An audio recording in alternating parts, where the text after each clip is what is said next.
Bouncing back, not recommended by the doctors, but incredibly, he did. Long Beach, a Formula One venue until 1984. Nigel raced there 3 times, but the circuit had changed since it was known as California's Monte Carlo, though there are still some reminders of the old days around the harbour.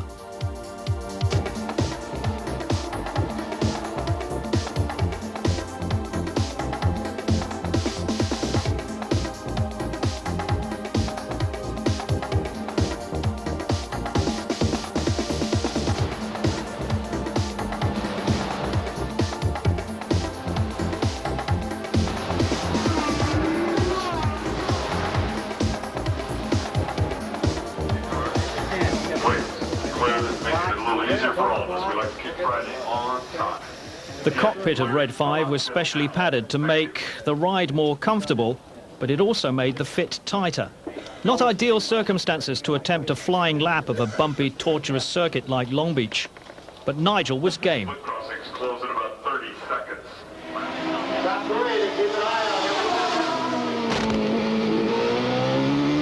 The Penske's were proving to be a force again. Tracy quicker than Fittipaldi. Nigel, meanwhile, off on a real flyer. A new qualifying lap record in his sights. Long Beach, 1.6 miles, 9 turns, reminiscent of Monaco in parts, Adelaide in others. Even the old Birmingham, though there are no palm trees on Bristol Street. Coming out of the corner of the hairpin, vitally important. Coming out first, second, third, under the Toyota bridge. Now we're approaching 180 miles an hour in 5th gear, keeping to the right. And now accelerating down the main straight, probably approaching 190, braking real hard now. Second gear, slinging it in, look how close to the wall. Second, coming round again, sliding, a little bit of understeer. Third gear, down to second again, round the right-hander, front wheel almost kissing the wall. And this is very important through here now, slingshotting through, bit of oversteer coming out there. Third, fourth gear, fifth, we're already up to 180 miles an hour again. And coming down the back straight, braking very hard here into the second gear right-hander.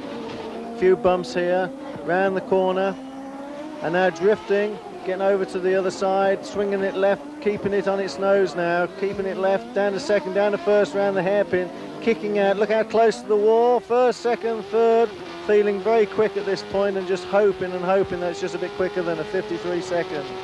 And as you can see, I've already slowed down to catch my breath.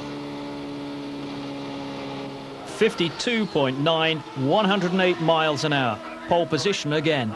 I was in a lot of discomfort. I was being drained off twice a day. That's to say, needles were being punctured into my back and we're draining off upwards of half a pint to a pint of fluid, every day. And I must confess now that on Saturday and Sunday I had neat anaesthetic pumped into the bottom of my back to just make it completely numb.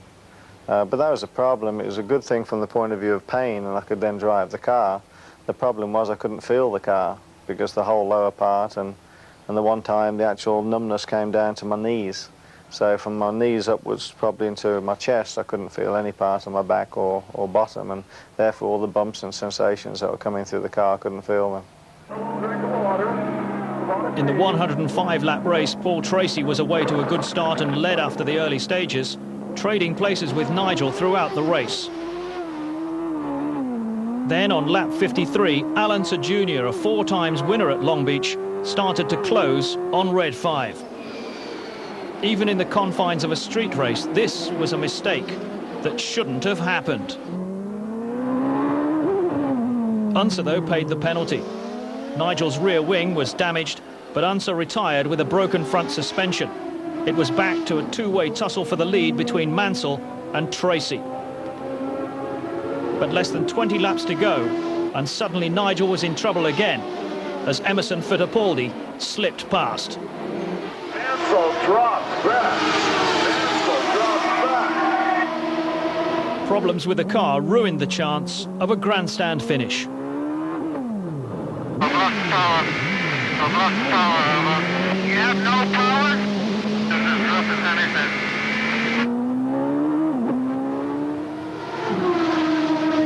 With 5 laps to go, Nigel was running 20 seconds off the lead, and only a yellow flag could help him challenge Tracy and Bobby Rahal. It didn't happen. Tracy pulled off his first ever victory, with Rahal second and Nigel third.